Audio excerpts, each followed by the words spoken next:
nós precisamos empreender uma luta política pela extinção do Supremo Tribunal Federal e a criação do Tribunal Constitucional. Boa tarde a todos, essa é a minha contribuição. Nós temos um problema institucional gravíssimo no Brasil. Nós temos um cancro, uma doença congênita chamada STF. E que ela se agrava não só pelo caráter congênito da sua criação dentro da nossa Constituição, mas também pelas circunstâncias, que eu me permito falar agora.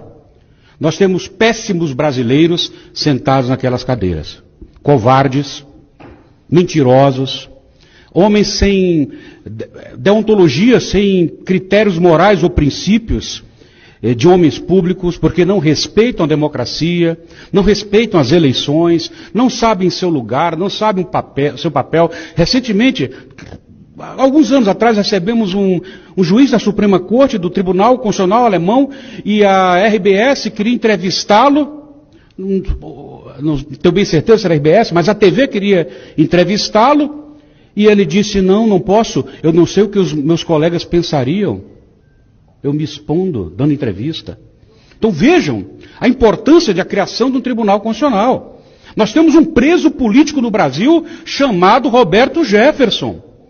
Sem culpa, sem crime, sem processo. Eu me dei o trabalho de ler aquela peça de 38 páginas, cheia de falácias, de mentiras, que o mais fraco estagiário teria vergonha de assinar. E foi assinada por um ministro do Supremo. Com neologismos perigosíssimos. 3 deles. Fake news, manifestações anticonstitucionais e manifestações democráticas. Fake news, quem leu George Orwell sabe do que se trata. É o Ministério da Verdade. Que não basta querer governar, o Supremo Tribunal Federal agora quer usurpar a nossa consciência e dizer pra gente o que é verdade, o que é mentira, a partir de uma opinião. E por opinião, prendeu Roberto Jefferson. Segundo, também igualmente perigoso esse neologismo, que é o conceito de manifestações anticonstitucionais. É uma das maiores falácias jurídicas e políticas que esse Supremo criou. A única manifestação anticonstitucional é manifestação armada. O cidadão ele tem direito de dizer que odeia a democracia, se ele quiser dizer. Ele tem direito de dizer que odeia o Supremo Tribunal Federal, se ele quiser dizer. Ele tem o direito de dizer o que ele quiser. Então nós estamos instaurando, através de neologismos jurídicos, algo muito perigoso, que é uma ditadura, uma tirania de capas. Um outro, manifestações anticonstitucionais, que a Constituição proíbe. Então a mídia repete esse absurdo, sem saber que está se abraçando ao carrasco, sem saber que está beijando o algoz. Porque isso não vale só para os conservadores, não. Esse controle da opinião depois vai para a grande mídia.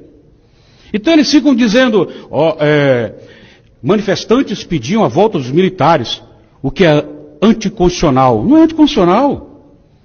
Manifestante pode pedir o que ele quiser. Anticonstitucional é pegar em armas e tentar implantar aquilo que ele está dizendo. Então são falácias gravíssimas. E estão agravadas pelas circunstâncias, que são os péssimos brasileiros que estão lá. Não vou chover no molhado, nós sabemos que esse processo, pelo qual Alan dos Santos é um exilado político também, nós sabemos que esses processos já foi bastante discutido, nós temos a imoralidade, a indecência da suposta vítima, seu investigador, ser o juiz. E mais, no caso do Roberto Jefferson especificamente, ele tem uma ação, para quem não sabe, uma execução forçada de uma ação que ele ganhou contra o Roberto Jefferson de quase 100 mil reais. Ou seja, em qualquer país decente do mundo, um juiz desse ia se declarar impedido, porque ele está prendendo o devedor dele, no qual ele entrou na execução forçada. Mas o nosso Supremo não tem pudores. Esses são os motivos circunstanciais, mas tem os motivos institucionais. O nosso Supremo não é uma corte constitucional, ele é uma Suprema Corte. E tem uma diferença crucial entre as duas coisas. A ideia de Tribunal Constitucional foi criada pela Constituição Alemã de 1949. Tribunal Constitucional não faz parte do Poder Judiciário. Não pode.